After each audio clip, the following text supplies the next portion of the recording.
This is 0612 TV. Welcome aboard. Hello YouTube! Today we're going to be talking about tethering. You see, in this day and age of tablets, you may end up with a Wi-Fi only version, but your phone has internet and you want to hook up the two. This is a process called tethering. Today we're going to be taking a look at, the idea behind it. And then more importantly, we're actually going to jump into actually looking at how to do this quickly and efficiently on Android. With that said, let us jump right into part 1. So first of all, what is tethering? Now here's the deal. If you have, say a phone or any item that has the ability to connect to the internet, you can actually tether it to another device to let this other device connect to the internet through your connected device.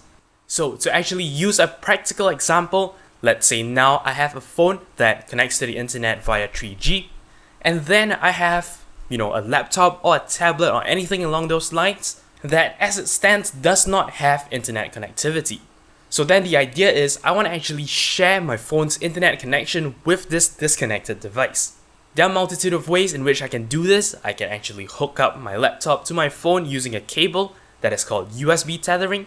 I can set up my phone to broadcast a Wi-Fi hotspot, that will be Wi-Fi tethering. And of course, I can also actually stream the internet from my phone to my tablet using Bluetooth. That would of course be Bluetooth tethering. So now we have an idea what tethering actually is. Let us now move on to take a look at how we do this in Android, and more importantly, how we can make it easier. So now let's move on to look at tethering on Android.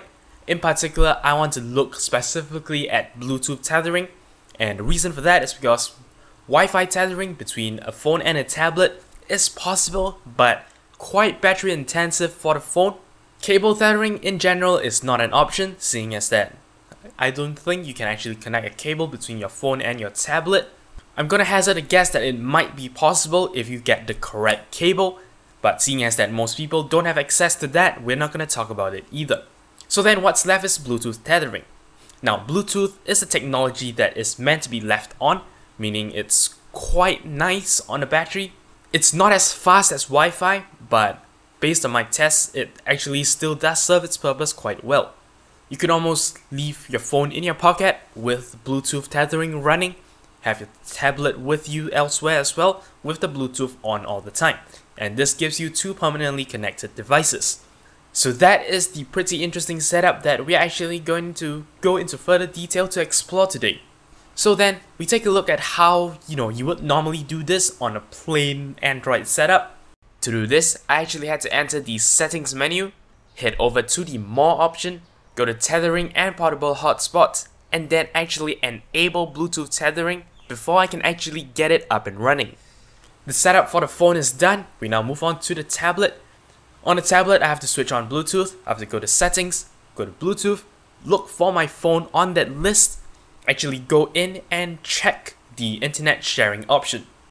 The phone and the tablet might take a while to communicate and actually establish a connection, and only then can I start surfing on my tablet. That's quite a lot of steps for internet. It's not, the most elegant solution, but no matter, there's an app for that. We can actually try and make things easier. Now, what I'm sharing with you today is my particular setup. I know there are some people who really like everything to be fully automatic, so your phone will just automatically switch on Bluetooth. Your tablet will automatically look for your phone and connect to it when available. That's not my setup. My setup still requires you to manually turn it on, just, so that I know when a connection is taking place. You'll need apps for both the tablet and the phone. So we're going to take a look at my phone first. What I've done is I've actually installed this app called Power Toggles. This is kind of similar to Widgetzoid, another widget I'm using that also has the whole toggling thing. Unfortunately, Widgetzoid does not have a toggle for Bluetooth tethering. So right now I'm using what is set up by Power Toggles. When I actually tap on that toggle, basically it automates a number of actions. First, it switches on Bluetooth, then it actually goes into settings and turns on tethering. So basically all the steps I originally had to do on my phone has now been reduced to one step. It's just one button press, wait for the Bluetooth to turn on, and I'm good to go. On my tablet, I have this app called Bluetooth Auto Connect. The idea of this app is simple. Once you actually switch on Bluetooth, it will automatically connect to whatever you've told it to connect to. Within the app, specify that you only want it to kick in when Bluetooth is switched on. Then head down to devices and basically put a check mark beside your phone's Bluetooth profile. Go ahead and back on out of that menu and actually head down to the profile setting. You will want to explicitly specify that you actually want to use this only for tethering. Personally, I even unchecked Bluetooth audio just for good measure. What this means then is that all the steps I have to go through on my tablet to actually get it to start using a tethered connection has now been reduced to the push of a button. What this means then is that whenever I want to establish such a connection, all I have to do is to go to my phone, press a single button that turns tethering on. I go to my tablet, press another button that turns Bluetooth on. The connection is then established and I can begin surfing right away, without having to actually poke through all the menus. So yeah, there you have it. That is the method I use for my Wi-Fi only tablet to connect to Bluetooth tethering on my phone. The apps I use to make this process a breeze will be linked in the video description.